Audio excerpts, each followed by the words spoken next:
Okay, so in this video I'm just going to summarize the material in the first three parts of this video, the first 3 pages of the notes.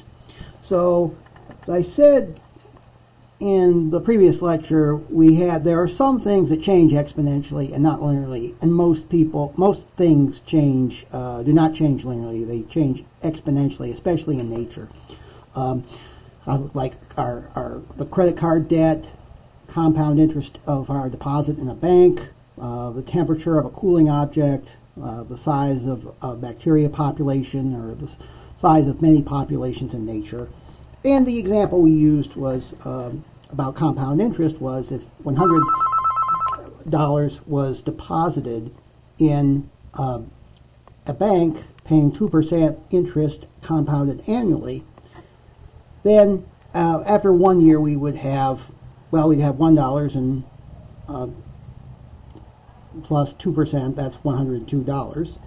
But after 2 years, we wouldn't have 104. We'd have a little bit more than that, right? We would have 2% of whatever we had the previous year. So we'd multiply, it would be 100 times 1.02 squared.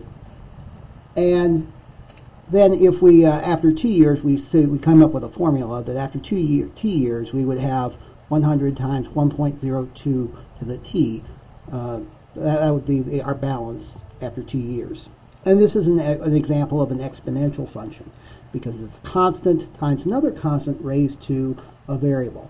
And with exponential functions, we call them exponential because the unknown, or the variable, is going to be an exponent. I also talked about the basic properties of exponents, which you can review. You should be familiar with this. In particular, a to the 0 is always going to be 1, no matter what a is. A to the minus r is 1 over a to the r. We see what happens when we add and multiply the exponents. One other thing I might add is that a to the m divided by n is the nth root of a to the m if m and n are integers. And I said that we could also talk about irrational exponents. We could take 3 to the square root of 5. We're going to see that that makes sense, just because the square root of 5 can be approximated by fractions like this. So that's how we define 3 to the square root of 5, is just the limit of a bunch of approximations. So the next thing we talked about, we came up with the definition of an exponential function. So if an exponential function is a function of this form, where c is a positive constant, actually c is just a non-zero constant, and a is a positive constant. And a is called the growth factor. We normally think of it as the base, and c is the initial value, because if we plug in x equals 0, we get c times 1, which is c. Okay. Now you can plug any real number you in for x, because we can raise a to any number, whether it's positive, negative, or 0. We saw here were some examples of exponential functions. Some functions might have different forms, like 1/3 to the x is the same thing as 3 to the minus x. And the important properties of this function a to the x, as I said, you can plug in any number for x, so the domain is all real numbers. A to the x is always going to be a positive number. It will never be negative, and it will never be 0. It might be that a to the x might be a very, very small positive number, depending on what x and a are, but it will always be positive. So the range would be the non-zero, the positive real numbers. And this is probably the most important thing, is the graphs of the graph of y equals a to the x. If a is bigger than 1, it looks like this. We can see it's increasing and shoots up. It levels out on the left. And the opposite happens if a is between 0 and 1. Then it's decreasing. It shoots up on the left, levels out on the right. And we see that the intercepts are going to be the same. The y-intercept is at 1. There is a vertical, the horizontal asymptote is the x-axis, but it's only like an asymptote on one side of the graph. And there are no vertical asymptotes. This shoots up very quickly, but there's no imaginary vertical line here that it can't cross. It can keep going like this. So, and then the other thing is you can see that these graphs pass the horizontal line test. Draw any horizontal line, it will cross at most once, so it's 1 to 1. And that's very helpful when we solve certain equations. It says if a to the b equals a to the c, then b equals c. As long as the bases are the same, we can just drop the bases and set the exponents equal to each other.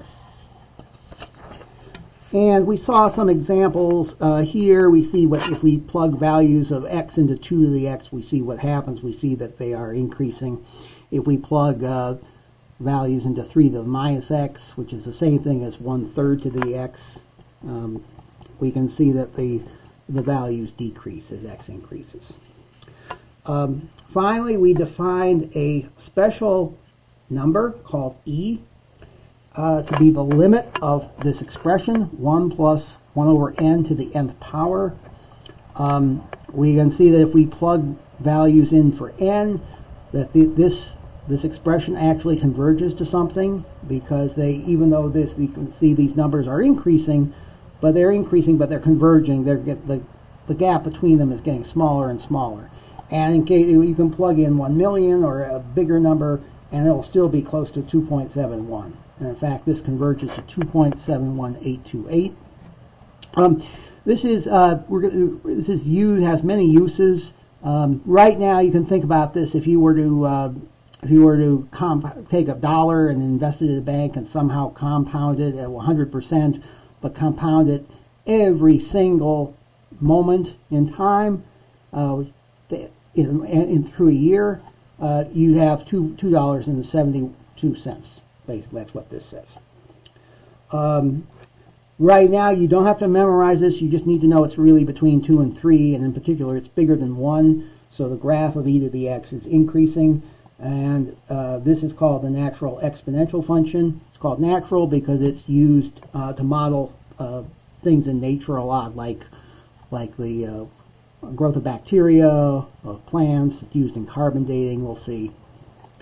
And it's also useful. We're going to use it as a standard for all exponential functions. We're going to see that every exponential function, regardless of the base, can be written in terms of e. Though we're going to see that there's 2 to the x can be written as e raised to something times x. And that something we're going to see is a logarithm.